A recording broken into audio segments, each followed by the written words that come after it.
उसका सर फाड़ देंगे। ये स्टेटमेंट्स इस तरह की तो फिर अली बिन गंडापुर की तरफ से जब आती हैं तो फिर जाहिर है फिर नहीं फाड़ सकते बहस भी रहती है ये सारी चीजें। अगर कोई रिश्वत लेता पकड़ा नहीं, जाए अच्छी तो बात उस तो पर नहीं पर्चा है दर्ज कर सकते हैं, चले टाइम जो जेल भेज सकते हैं, सर नहीं फाड़ सकते। अच्छा, प्रेस कॉन्फ्रेंस भी जो तहरीक इंसाफ के सामने आई है, केपी में बैठकर ये तमाम लोग बात कर रहे हैं और कह रहे हैं कि जी और ये कह रहे हैं कि जी जिस तरह से इस्लामाबाद में हमला हुआ, दफ्तर गिराया गया, पंजाब में पहले कोई दफ्तर नहीं है, मजीद फाशिज्म जो है वो बर्दाश्त नहीं की जाएगी। 2 साल से बड़ा बर्दाश्त कर लिया और अब बात इमरान खान के कत्ल तक जा पहुंची है।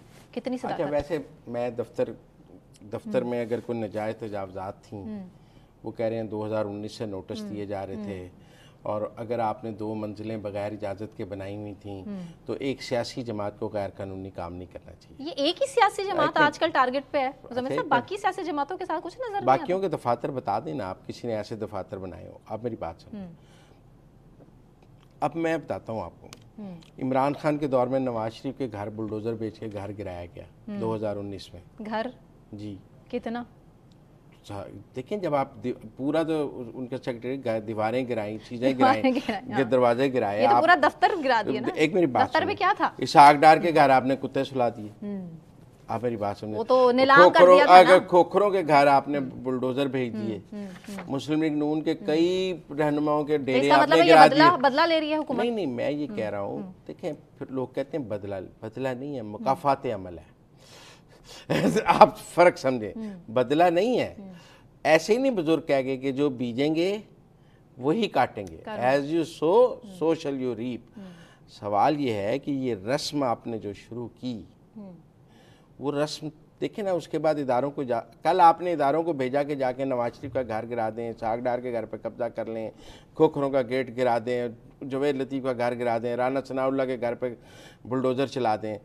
आज आपकी अपनी बारी आ गई तो आप रो क्यों रहे हैं? बारी नहीं आनी थी आपकी, आप दूध के दूल्हे हैं, आप मुकद्दस गाय हैं कि आपकी बारी आनी नहीं थी। आप ही कर सकते हैं, आपके साथ नहीं हो सकता। ये किसने कहा है? तो फिर तो इसका मतलब है कि मुज़म्मिल साहब असैसिनेशंस भी होती रही हैं हमारे मुल्क में। नहीं, कौन सी असैसिनेशन हुई है? हमारे बेनज़ीर भुट्टो को तो हम भूल नहीं सकते। इसके अलावा हम जुल्फ़िकार अली भुट्टो खान की भी के साथ जो हुआ नहीं भूल सकते। इसका मतलब इमरान खान तो बहुत सेफ हैं जेल में। वो कह रहे हैं कत्ल की नहीं, वो तो जेल में है, सेफ हैं बहुत। तो इसका मतलब फिर ट्रेंड सेट है। सबसे महफूज तो आप जेल में होते हैं। अगला ये होने वाला है, सबसे महफूज आप जेल में होते हैं। वहां भी क्या महफूज?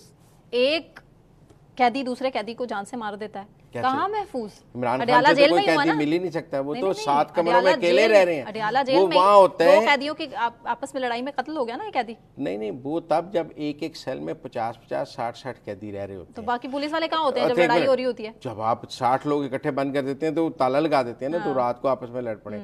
खान साहब तो 7 कमरों में अकेले रह रहे हैं यार। 7 कमरे हैं, 7 कमरे का तो घर पाकिस्तान में 80% लोगों के पास नहीं है। 7 कमरों में एक्सेस है उनकी, जा सकते हैं 7 कमरों में एक्सेस है। एक में एक्सरसाइज मशीन है, एक में स्टडी है, 7 कमरे हैं, वॉक करते हैं वहाँ, वो वॉक का एरिया है, सब कुछ है, मर्जी का खाना खा सकते हैं। मर्जी का खाना तो नवाज शरीफ साहब ही खाते थे, ये तो ना करें ना। पर बानी पीटीआई इतराज करते थे ना।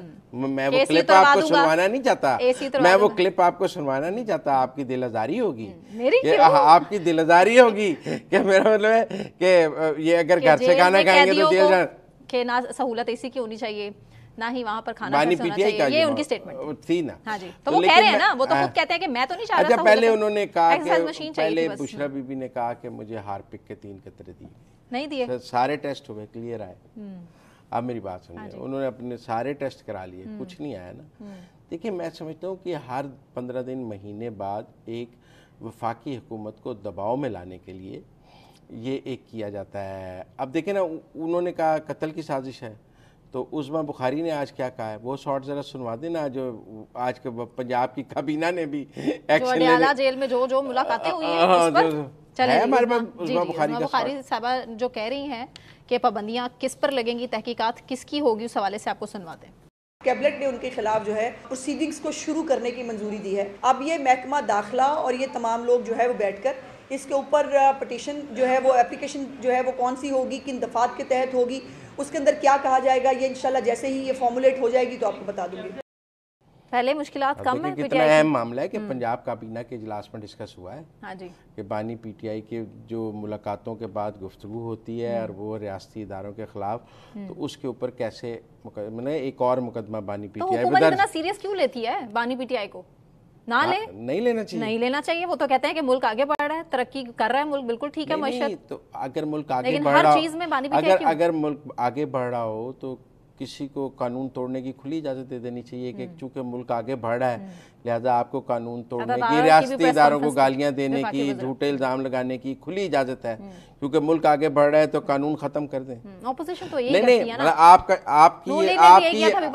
आपकी ये दलील है कि चूंकि मुल्क आगे बढ़ रहा है लिहाजा उन्हें गैर कानूनी काम करने की खुली इजाजत दे दी जाए। नहीं, मेरा ये स्टांस नहीं है, आपका ये स्टांस है, यही करती है। नहीं, आपका ये स्टांस है, आपने मौक़िफ़ दिया। नहीं, मुज़फ़्फ़र साहब, खान साहब की हुकूमत में यहाँ पर महंगाई मार्च शुरू नहीं हुआ था, बिलावल साहब ने नहीं किया था, महंगाई मार्च नहीं किया था। देखिए महंगाई मार्च हुआ और खत्म हो गया।